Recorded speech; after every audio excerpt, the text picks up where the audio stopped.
NBA champ, check 5-time All-Star? Yup, but before that, he was passed around the league like he was a Kardashian. 4 teams quit on him. And so came out, fell all the way off, and they talking bust and all of this. And truth of the matter is, at the time, I was a bust. Quattro! They thought he had no potential, lacked leadership, and was basically a wasted draft pick. So how did he go from trash to becoming a Hall of Famer and one of the most feared closers in NBA history? Oh my God! Wow! Well, to understand this remarkable turnaround, we need to go way back in time to when his dad, Ray Billups, played basketball at Denver's East High School. Back then, Papa Ray was a scoring machine, but life threw him a pump fake, and he never made it to the pros. On the game, 49-41, when Bucky sinks one to win. Oh well. Seems I never became the doctor or lawyer my parents wanted me to be.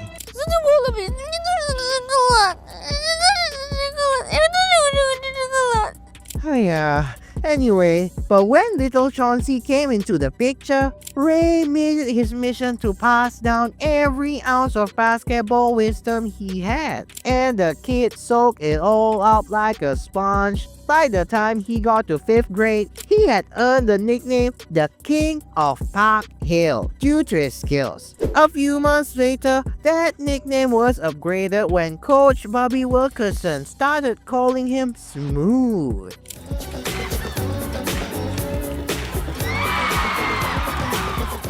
Billups lived up to these pet names so much that most people didn't give a rat's ass about his government name. And that was how his legend began. By the time he graduated from George Washington High School in 1995, he had won several accolades. 4-time All-State First Team, 3-time Colorado Mr. Basketball, and Colorado Player of the Year in both his junior and senior years. But this was just the beginning.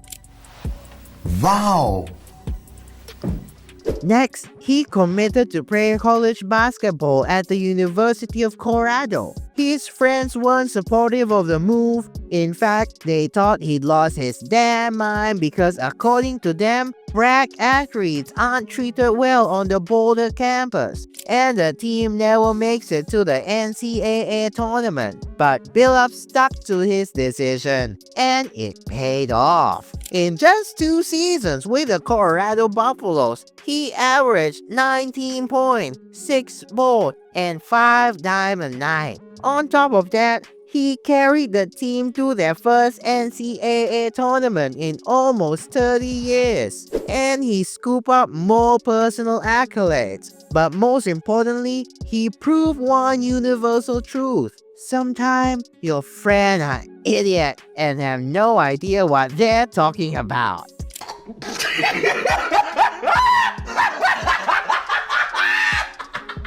With that mission complete, it was time for the big leap to the NBA. Of course, by then, words of his greatness had already begun spreading across the NBA. League experts considered him to be a player with potential bigger than his bald, shiny head. Some mock drafts even picked him to go as high as number 9. But on draft night, Chauncey disappointed them. With the 3rd pick in the 1997 NBA draft, the Boston Celtics select Chauncey Billups from the University of Colorado.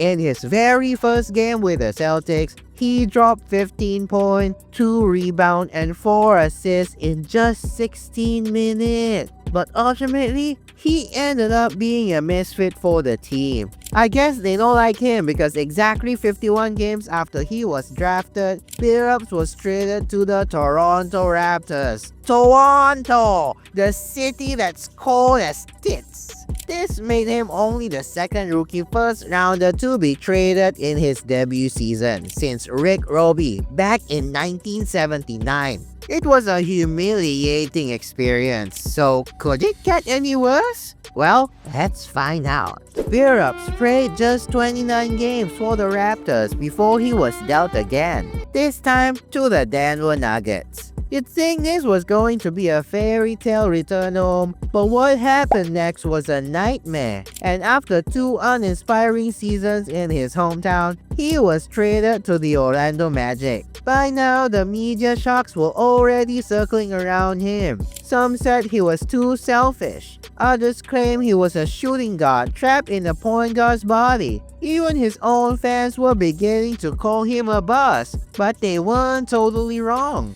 Billups had entered the league with sky-high hopes, and so far it looked like he had nothing to offer. And just when it seemed like things couldn't possibly get any worse, his career plunged to an all-time low. Billups' move to the Orlando Magic was his 4th in 3 seasons. So he knew that if he was ever going to revive his career, it was now or never.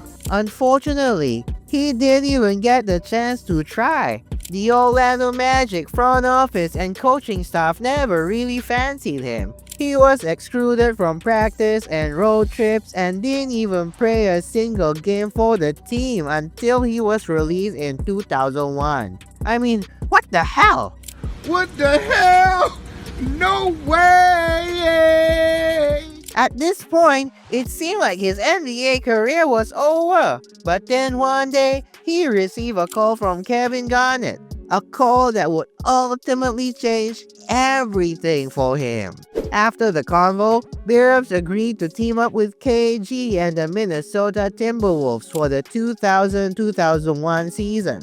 Unlike his previous teams, Chauncey got proper mentorship in Minnesota. League veterans like Terrell Brandon and Sam Mitchell took him under their wing, helping him improve his shooting, decision-making, scouting, passing, and everything he needed to become a top-class point guard. He had some legit OGs around him now. These lessons helped Billups improve his game, but it wasn't until the 2001-2002 season that he really announced himself. Terrell Brandon was ruled out due to a knee injury, and Billups stepped up in a big way.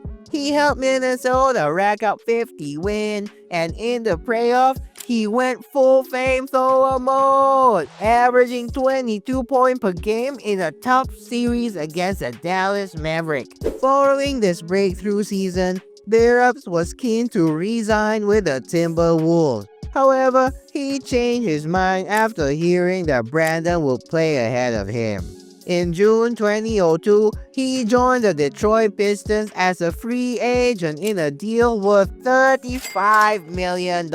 And what happened next would shock everyone. You can do it! Over 7 seasons in Detroit, Billups averaged 16 points, 4 rebounds, and 7 assists. But his defining moment came in the 2003-04 season, when he led the Pistons all the way to the NBA Finals and won the championship. With guys like Shaq, Kobe, Marone, and Peyton the Rakers, they were the overwhelming favorite. But the Detroit Pistons ended up winning the title thanks to Billups' stellar performances. He averaged 21 points, 3 rebounds, and 5 assists during the series while shooting 50% from the field and 47% from deep. In games 1 and 3, the Rakers had no answer for Mr. Big Shot. He scored clutch bucket after clutch bucket late in the game.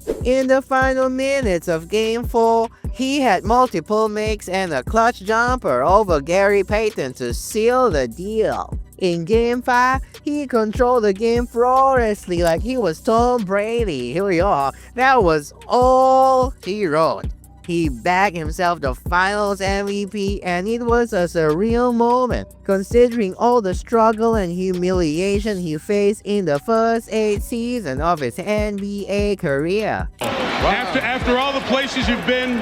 But he wasn't done just yet. Billups evolved into a playmaking maestro, a clutch-time killer, and a defensive problem for anyone not wearing a Pistons jersey. He was lethal on offense, using his size, craft, and sneaky quickness to punish defenses. He wasn't super electric or anything of sort, but he was a complete player who stepped up when it mattered most. Basically, he was a larger and more polished version of Kyle Lowry. In hindsight, most fans will probably remember Billups for his exploits in the 2004 NBA Finals against the Lakers. But there was a lot more greatness to his game than outplaying a star-studded Lakers team. He was nominated for regular season MVP multiple times and even cracked the top 10 in voting on 2 occasions. And to this day, he remains the only player in NBA history who has a winning record against Michael Jordan,